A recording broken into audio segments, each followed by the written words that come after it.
Good morning. Really cool to have you all here. Happy Monday, happy spring forward. Anyway, this Friday, for those of you with Friday Lab, we're going to look at problem set 6, last problem set. We will take quiz number 6, last quiz. We'll do the last lab, Kinetics 2, Part 2, which is similar to what we did the previous week, but we're going to play with temperature. That lab has a weird due date. For those of you with Friday's lab, it'll be due the following Wednesday at 8:45 AC 1303. We'll talk more about that on Friday during lab, but just realize because finals week is coming up, there will be some strange kind of times with things. I really appreciated your class presentations. Very cool work. Questions on anything? Awesome. Friday, we left off talking about a little bit of review for nuclear chemistry. And in Chem 221, we had this kind of symbolism where the lower left-hand number by an element was the atomic number of protons. The upper left-hand superscript number was the mass number, which is protons plus neutrons. So in this example, this is a boron 10. Now boron on the periodic table is number 5, so 5 protons. Top number minus bottom number tells you how many neutrons, so this would have 5 neutrons. And why that's important is that all isotopes have all atoms, have different isotopes. And an isotope is just the same atom, same number of protons, but a different number of neutrons.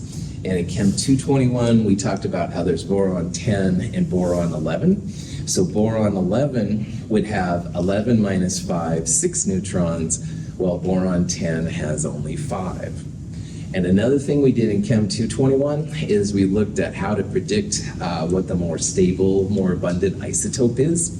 So in this example, we've got 2 coppers, copper 63 and copper 65. And it says which one is more abundant.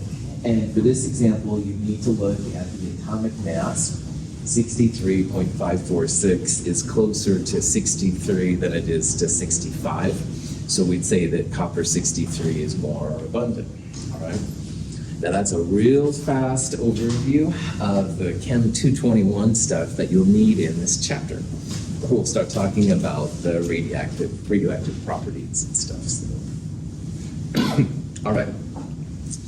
Also on Friday, we left off talking about some new particles, quote unquote particles. Then these are going to be something we're going to see in a lot of the reactions we're going to look at. And the first one was the alpha particle, which is nothing more than a supercharged helium nucleus. So while normal helium usually has 2 neutrons and 2 protons, so a mass number of 4, this is supercharged helium. So if you've ever been to a birthday party and you talk like a chipmunk, right? That's really fun, but man, don't do it with alpha particles because this stuff is like supercharged and the energy would react with things in your throat and it would kill you. So this is not your grandmother's helium, I guess you could say. This is real powerful stuff. You got to be really careful with it. We also looked at the beta particle, which is nothing more than a supercharged electron. Now, electrons in your body aren't necessarily a good thing, but these types of electrons would be super bad because, again, lots and lots of energy, so lots and lots of ability to react. I forgot to mention the symbolism. This is a little alpha, lowercase alpha, and this is a lowercase beta. So that's what those symbols mean. Sometimes you'll see them with alphas and betas. Sometimes you'll see this just as helium, all right? Sometimes you'll see the other one as just an E for an electron. Now, the next one isn't a particle, but it's something you're going to see a lot, which is a gamma ray, all right? And these reactions have so much energy that a lot of times they'll shoot the extra energy out essentially as a gamma beam. So there's not any particles, there's no mass associated with it, but it is something we'll see. We'll sometimes see that X-rays are emitted too, but gamma is usual in types of things. And there's different kinds of gamma radiation energies, but they're always really powerful. A proton is something we'll talk about again. Now remembering that the lower left-hand number is protons by itself and the upper number is protons plus neutrons, you can see where the symbolism comes from them. So 1 proton plus neutron, 1 proton, etc. Now, often it's given the symbol just P, but hydrogen, the most common form of hydrogen, is just a single proton. There's no neutrons. So you'll oftentimes see this listed as just H as well, and either way is fine. Similarly, a neutron then would have 0 protons, and protons plus neutrons would be 1. So 10N will be the symbol we'll use for neutrons when we're talking about it.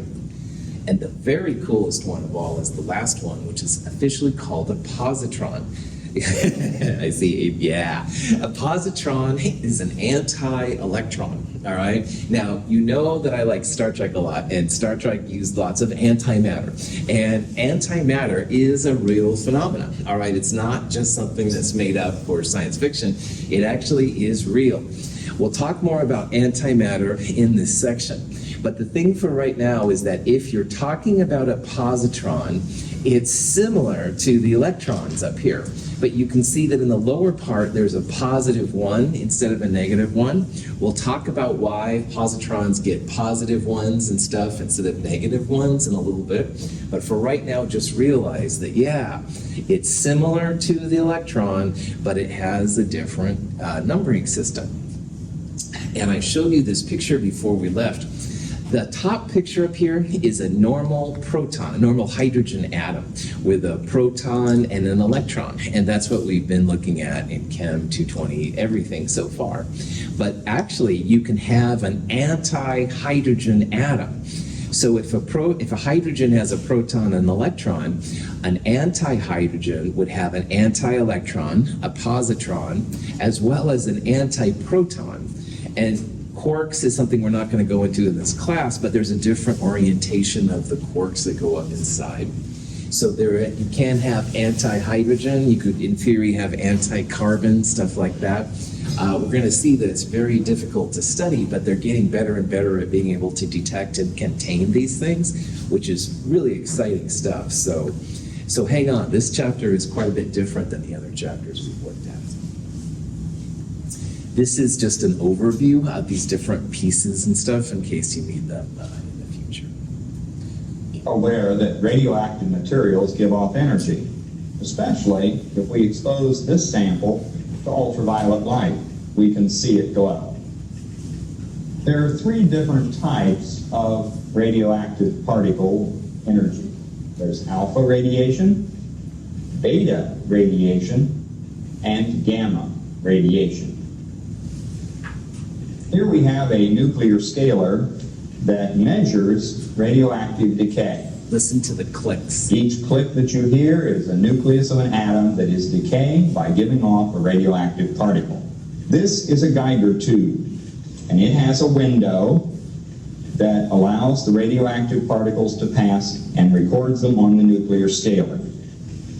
What we'd like to do in this demonstration is to test our samples both for penetration and also for the distance that you must be away to receive any protection. Let's place a beta particle in our sampler. We notice that there's a slight increase in the counts. The background radiation is not nearly that fast. Here we have some small sheets of lead that we'll place there to provide some screening. We notice that even one lead sheet dramatically cuts down on the beta radiation. 2 and even 3, and we're down now to quieting the counter back to background radiation. Let's see if that also works for gamma radiation. We'll change the sample.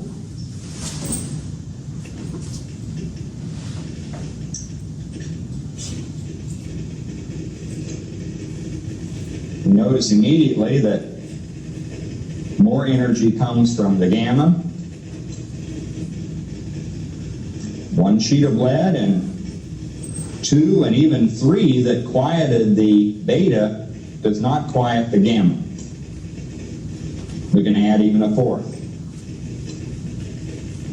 Gamma has the greatest penetration of all the radioactive particles, alpha and beta.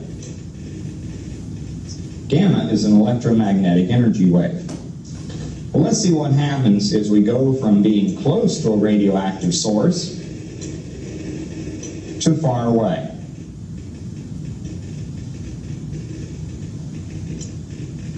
We notice that the amount of radioactivity is greatly decreased by distance.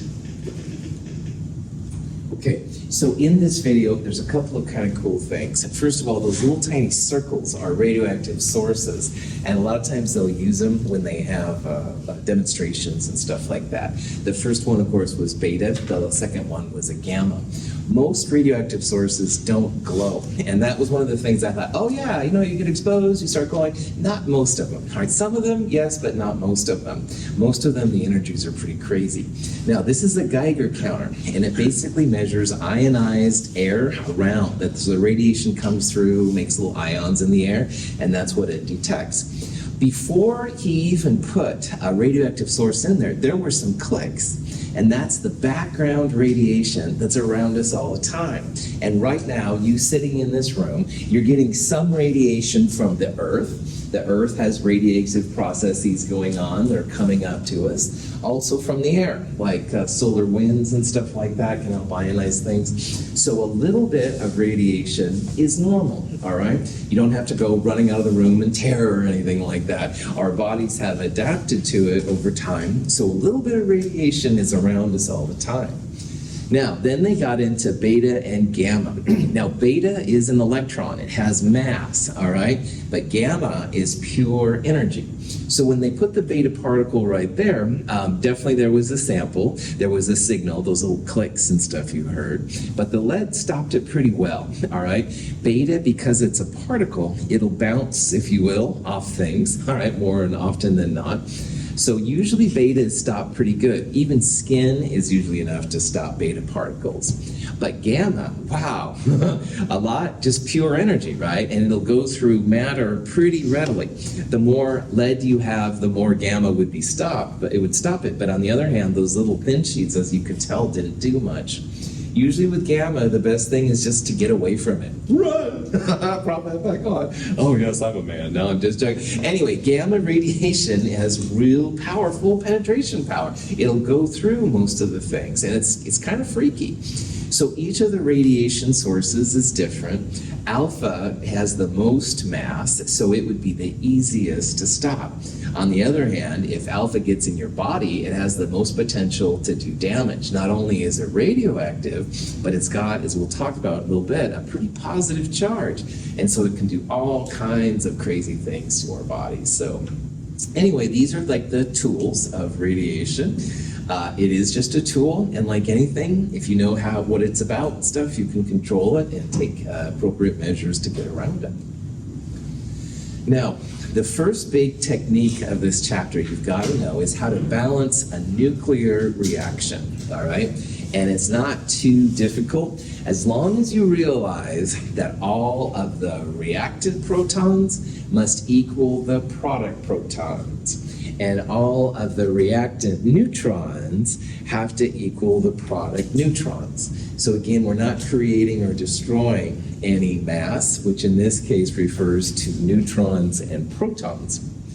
Now, this is an example of a type of radiation process. This is radium, all right? Radium was used for watches and stuff for a long time because it does glow, but it wasn't a good glow. It breaks down into a radon and an alpha particle, all right?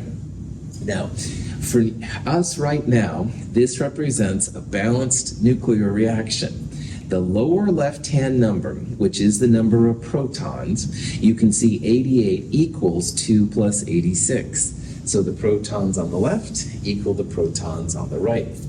Same thing for the upper numbers. Now, with not just protons, it's also neutrons. The top number represents protons plus neutrons.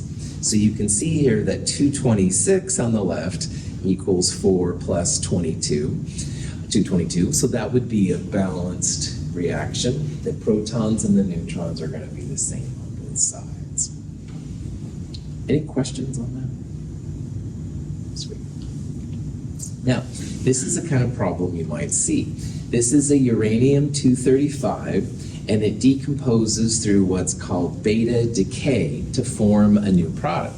And we want to find the identity of our new product. Okay, no problem. So first of all, we need to know what beta decay means. And beta decay, of course, involves a beta particle. So if we know that uranium on the periodic table is number 92, and the 235 is the mass number that goes right there, we can start filling in the blanks to figure out what the identity of this new product is. Anytime you see decay, that means that it's losing a particle, or it means that whatever's decaying is a product. So in this problem, beta decay means that you're going to have a beta particle on the product side. So hopefully you can see what we're doing here. Here's the uranium-235. It's decaying into a beta particle and something else. So the goal of this problem is just to find what that something else is. Now the punchline is going to be 92 equals minus 1 plus z, and we'll solve for z. Same thing up above, 235 equals 0 plus a, and of course we'll solve for a. And we can find the symbol x based on the value of z on the periodic table. So in this problem, the math is hardly crazy, but you can see that 235 equals 0 plus a, so a is 235, that's not too bad. 92 equals minus 1 plus z, so add 1 to both sides, so z here is 93. If you look in the periodic table, number 93 is Neptunium, Mp. So putting that all together, 235 uranium breaks down by beta particle to a Neptunium-235. That's how you would find this kind of problem. Okay. Now, it's kind of weird that 92 went to 93, all right? And that's because there's an inner reaction going on. In this problem, a neutron in uranium-235 is breaking down into essentially an electron, a beta particle, and a proton. And somebody in Chem 221, I don't remember who, said that, wow, the mass of the proton plus the electron is about equal to a neutron. And whoever you were, if you're thinking it, whatever, pat yourself on the back either way. Yeah, this is actually something that happens in nuclear problems.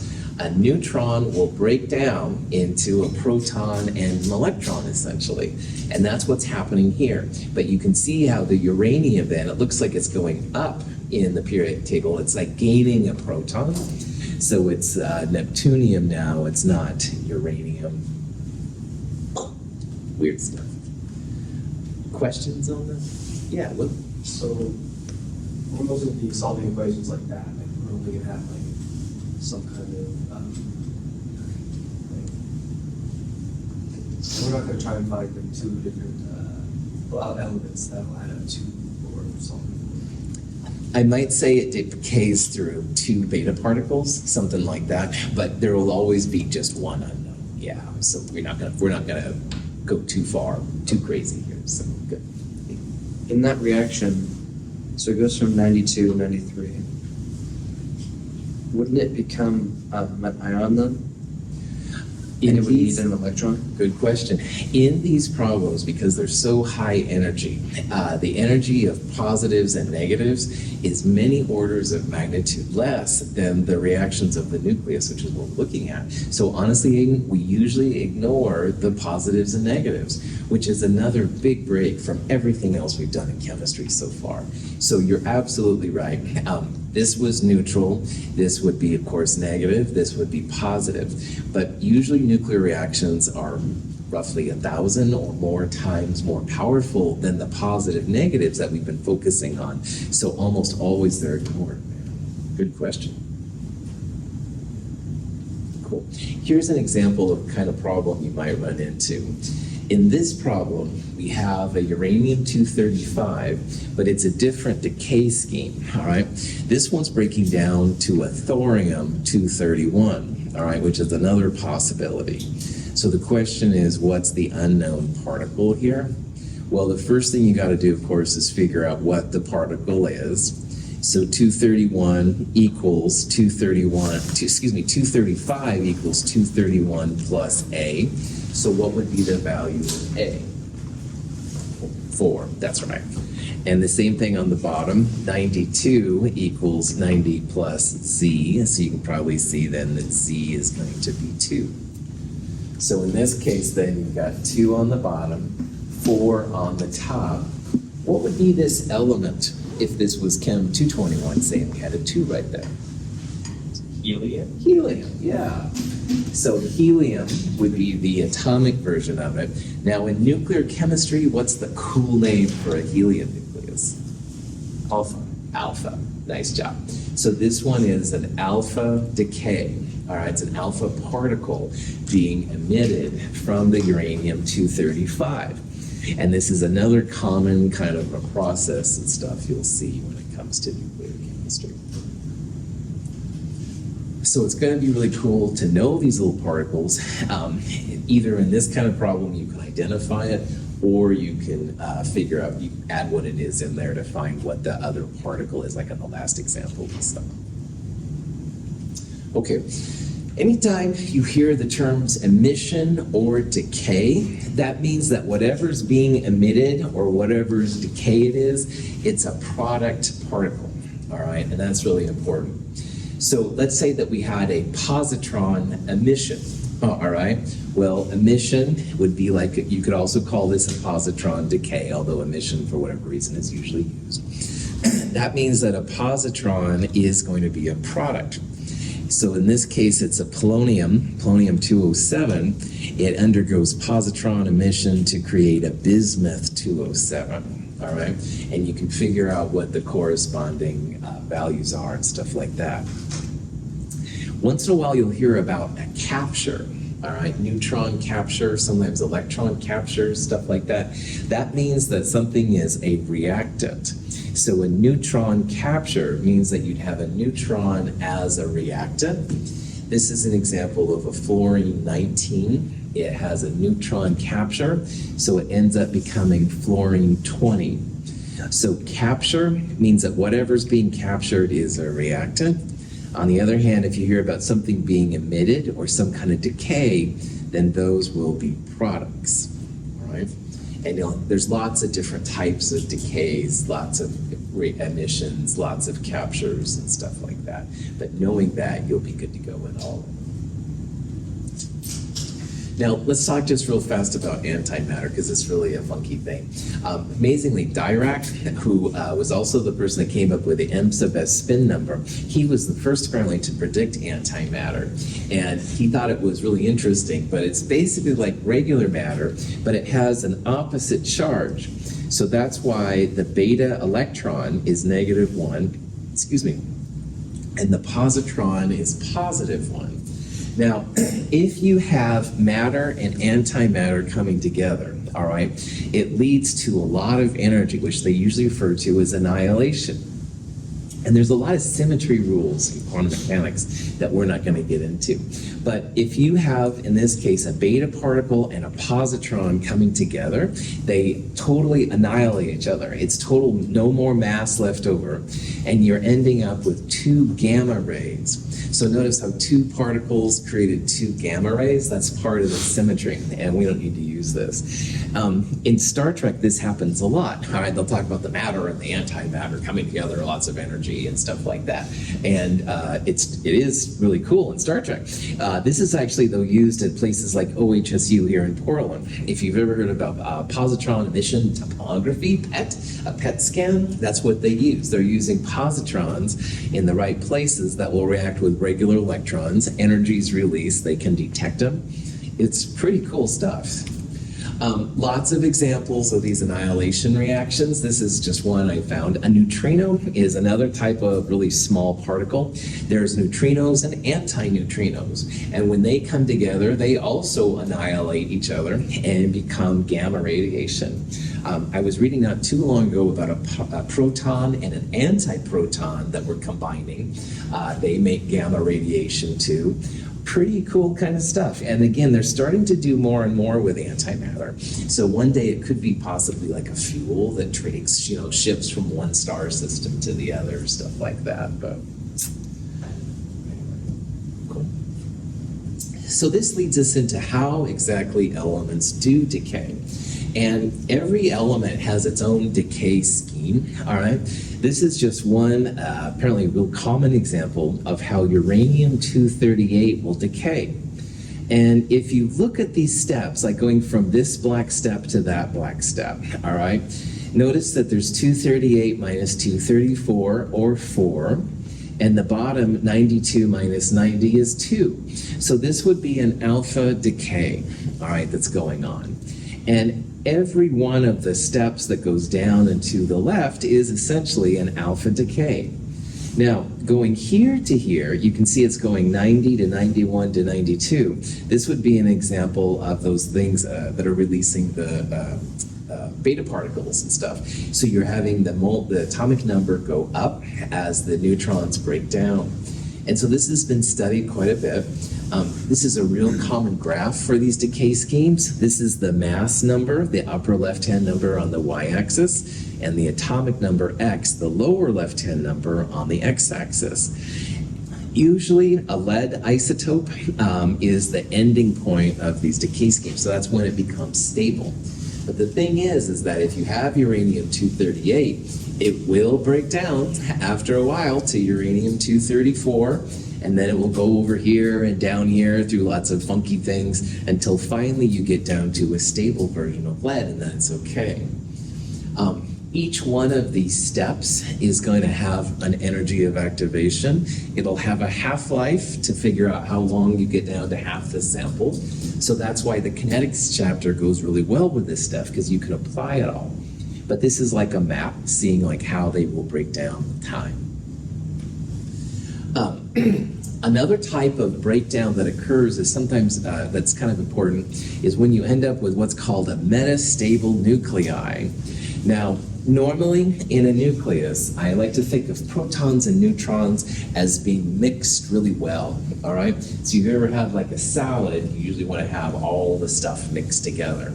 On the other hand, you can have a salad where all the lettuce is on the bottom and, I don't know, the peppers are next and the mushrooms and tomatoes or whatever. They're not mixed together, all right?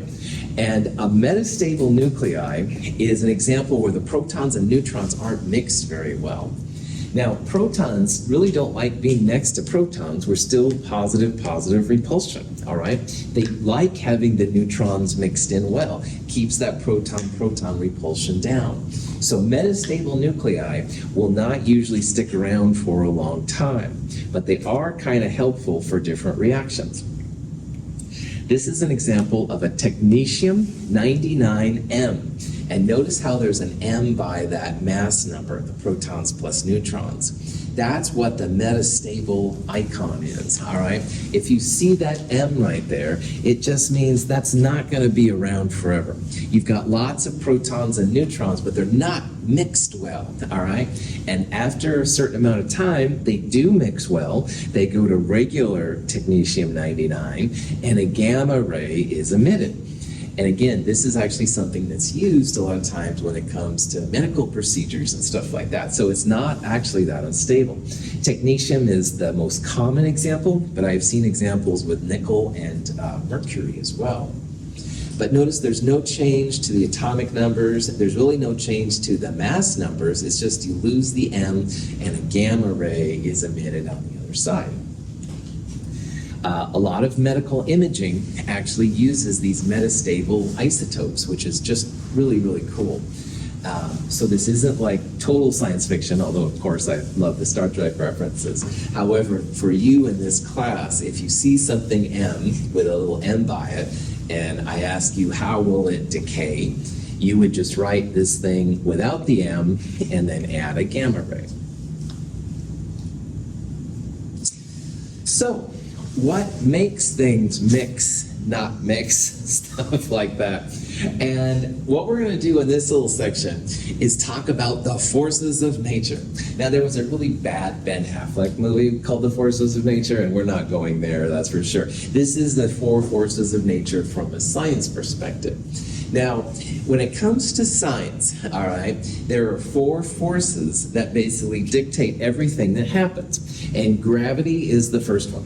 Now, gravity, super important. Keeps us on the Earth, keeps the planets rotating around the sun. The sun is a part of the solar system in our galaxy, blah, blah, blah. All of that's gravity. Really cool. It's a relatively weak force, though, and people that know more about this can actually gauge the strength of these forces. It's pretty weak, but it's amazingly long range, all right? So, like, the moon has some influence on us, and I know the people that are into the mystical things really believe that hardcore, but there is going to be some interaction for all bodies of mass, all right? Really long bit, and the farther it is, of course, the weaker, but there is some interactions. Now, for what we're talking about, gravity really doesn't do that much for us, all right? So it is an important force, and I'm not trying to belittle it, but gravity doesn't really affect what we're talking about that much, but I wanted to throw it in there because obviously it's cool to be on the ground. Another type of force is called the weak nuclear force. And this is another really unusual force that's inside the nucleus itself. The weak nuclear force is important when you start having the little particles and stuff that you can start dealing with, the elementary particles. And it does allow beta decay, all right? But again, the weak nuclear isn't as important to us right now, so I'm not going to talk that much about it. In physics, of course, it's super important, but for what we're talking about, not as helpful. Now, what most of chemistry is all about is electromagnetic, all right, forces. Abbreviated EM, electrostatic, is the same thing. All of the positive, negative stuff that I've been babbling about since Chem 221 really falls into the EM spectrum. It's what protons and electrons attract each other, so it keeps the electrons around the nucleus. And people claim that the electromagnetic force 10 to the 36 times more powerful than gravity. All right, and I will believe them. This is a little bit above my pay grade here, but apparently it's, of course, a lot stronger force. So the EM force is basically what allows most traditional chemistry to happen, all right? And it's obviously really important. Coulombic forces, electrostatic forces, these are all different names for the EM force, all right? But the new one we need to talk about here a little bit is what they call the strong nuclear force. Now, this is another force that happens in the nucleus, and it's stronger, of course, you can see probably than some of the other ones here. Now, the reason why protons and neutrons can all coexist in an incredibly small volume of the nucleus is due to the strong nuclear. It's about 1 million times more powerful than the electrostatic, electromagnetic forces. So it's even able to overcome this force. And that's why those proton-proton repulsions don't just create chaos in the nucleus. The strong nuclear force, they feel, overpowers that repulsion between the protons. So thank you, strong nuclear force, for letting atoms exist so you and I and DNA and all that stuff can happen, which is really cool. People argue that it's really the strong nuclear force, it's the glue that holds the nucleus together. You can argue that the glue of the overall atom is probably electromagnetic, positives, negatives, but it's really without that glue in the nucleus, you wouldn't have anything possible. So strong nuclear is more powerful than electromagnetic, the positives, negatives, all right? But one disadvantage of strong nuclear, very, very short range, okay? Now, 10 to the minus 12 meters is a femtometer, a picometer, which we talked about in the solids lab. 10 to the minus 15th meters is a femtometer. It's another whole metric prefix down. And once you get just a little outside of the femto range, then you no longer have the strong nuclear to keep the nucleus stable. And that'll have ramifications for what we're talking about here in a little bit. Questions? Okay, So when it comes to nuclei being stable or unstable, all right, we have to consider the electromagnetic force, definitely, all right? Have to have protons and neutrons being cool with each other, stuff like that, neutral, positive cations, and blah, blah, blah. But another thing we really should think about is the magnetic dilution that happens by putting neutrons in with protons, because it keeps them a little farther apart, and that strong nuclear force then can start kicking in. But the problem is, as the nuclei get bigger and bigger and bigger, the nucleus gets bigger, and that strong nuclear only goes to about a femtometer, which is just super, super small. So up to calcium with 20 protons, generally speaking, number of protons and number of neutrons will be about the same. So for example, carbon, the good old carbon we've been talking about a lot, carbon has an average molar mass of about 12 grams per mole. That means 6 protons and 6 neutrons, all right? And neon, number 10, molar mass about 20. So 20 minus 10, it also has 10 neutrons. And most of them, all right, up to calcium, protons and neutrons will be equal. There are some exceptions, definitely, but more often that's the case. So at this point, the strong nuclear, doing a good job. But when you get past calcium and up to lead, then you have to have more neutrons. The neutrons are just keeping those protons a little farther out. Protons are starting to interact. They're starting to have more friction with each other. And so the neutrons just help to dilute that positive charge a little bit, make it happen. So past calcium and up to lead, almost all of the isotopes have more neutrons than protons. So here's krypton, I just happened to see. It's about 84, molar mass is about 84. 36, well 36 times 2 would be 72. Certainly there are more neutrons in the average isotope of krypton than there are protons, and that's what we see for almost all of them up to lead. But man, once you get past lead, you can argue that all the isotopes are unstable. And if they're unstable, that means they're going to decay by some process. They will be radioactive. Will they be toxic? Will it be just a minor radioactive? That's something else to think about.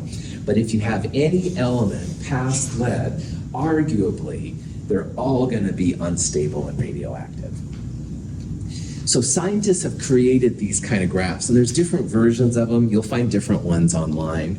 In this particular one, we have the number of neutrons on the y-axis and the number of protons on the x-axis. Sometimes you'll see the mass number, which is protons plus neutrons right here, versus protons, and that's fine too, same kind of thing. And what I'd like you to do is look, in the very middle of this graph, there's lots and lots of little black dots. And around the black dots, we have lots and lots of red dots. Well, the black dots are the stable isotopes, all right? The ones that you put in a bottle and they'll be there, 1,000 years from now kind of thing. But on the other hand, all those little red dots around them, those are radioactive isotopes.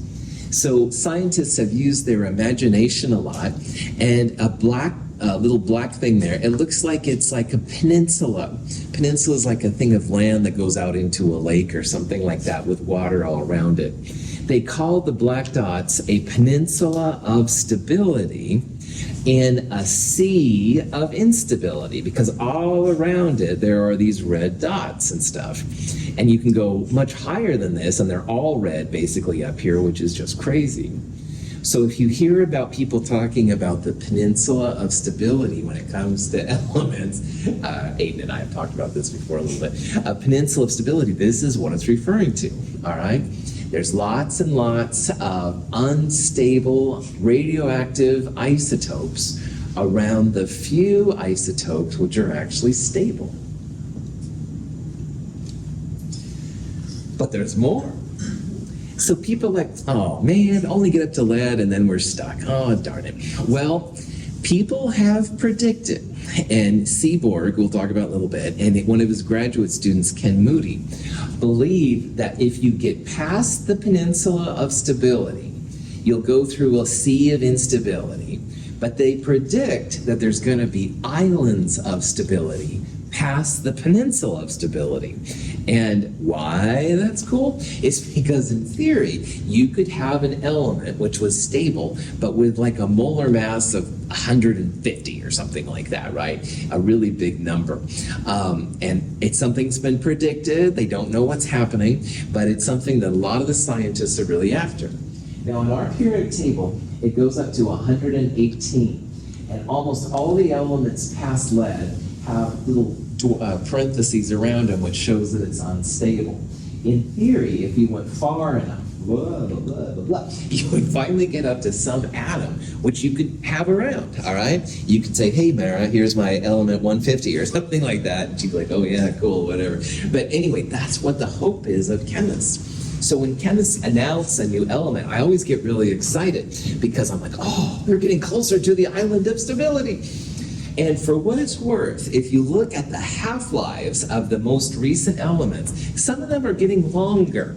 And longer half-lives hopefully predicts that you're getting closer to some kind of island of stability. But I digress, and I watch too much science fiction as it is. So if you're curious about this, there was a PBS special that was really cool on Ken Moody's group and how they're working on it. So.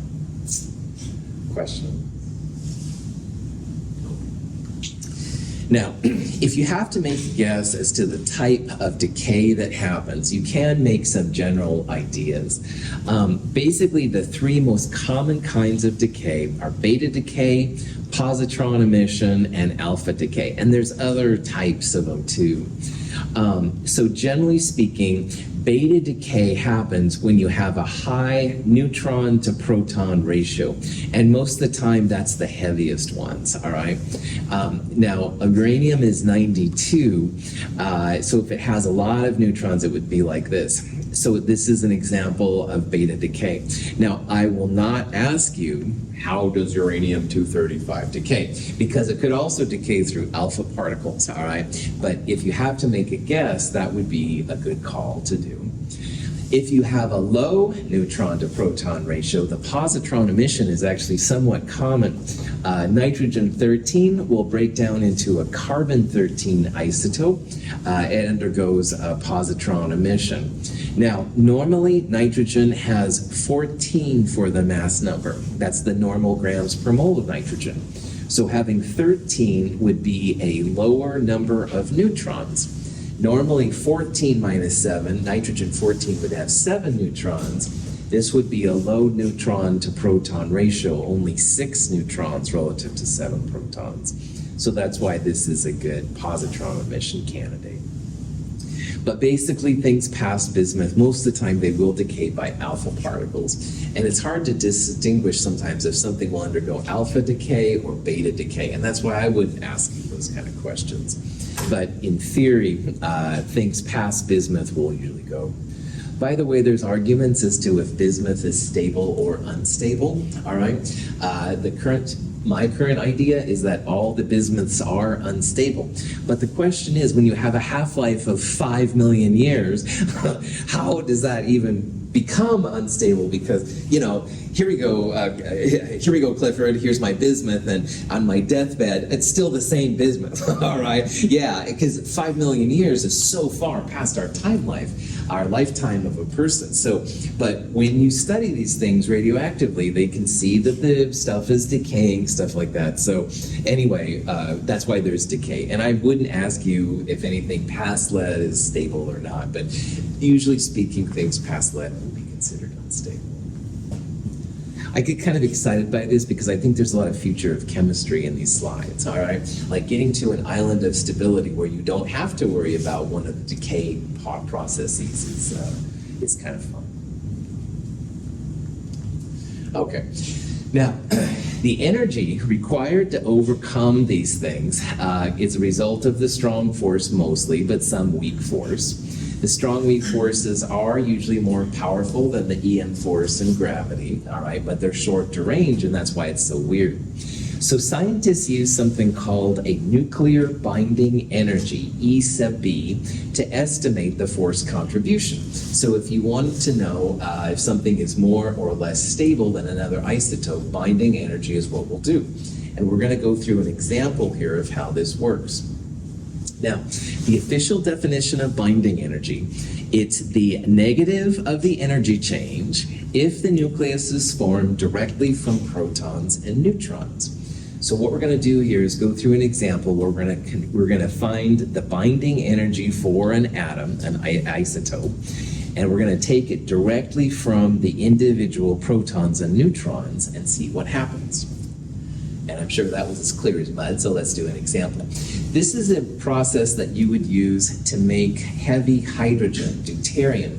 Now, normal hydrogen is 1,1H, which is protium, but deuterium, or hydrogen-2, is a pretty common one.